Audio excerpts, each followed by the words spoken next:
Hi, my name is MicaihRockwell, owner of Fleet Feet Sports Mobile, and although we are a shoe and running specific store, I have had my share of triathlon experience. During my undergrad at Middle Tennessee State University, I was the president of the school's triathlon club.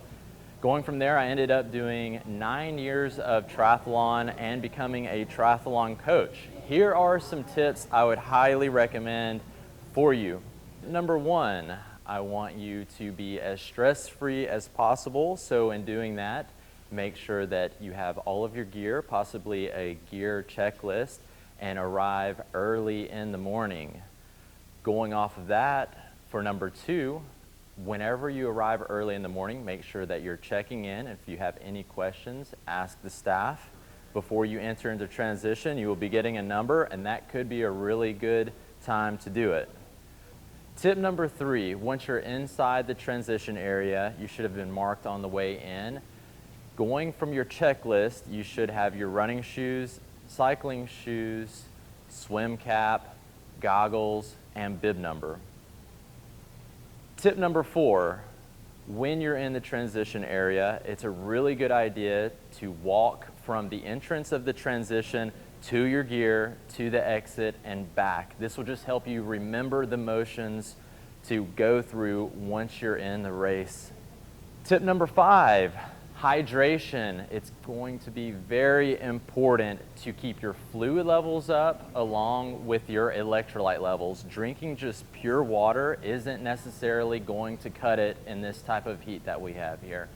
Making sure that your electrolyte balances your fluid levels is going to be super important to help you keep from getting cramps and stomach issues post-race.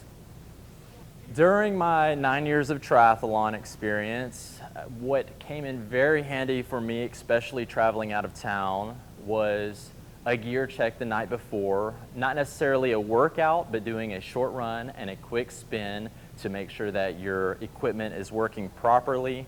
Also making sure that you have your goggles, they're in good shape, checking them to make sure there's no cracks, and possibly having a second pair. Having everything laid out the night before will help keep you stress-free the morning of. I would highly recommend it.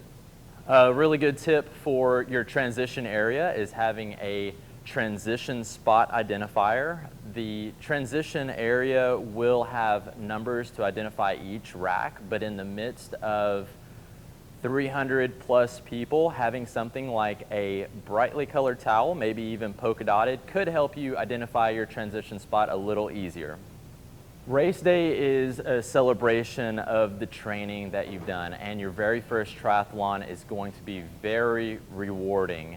This is going to be a great experience for you and a perfect opportunity to thank your volunteers, your race director, and staff, and just have a really good time. Enjoy the experience.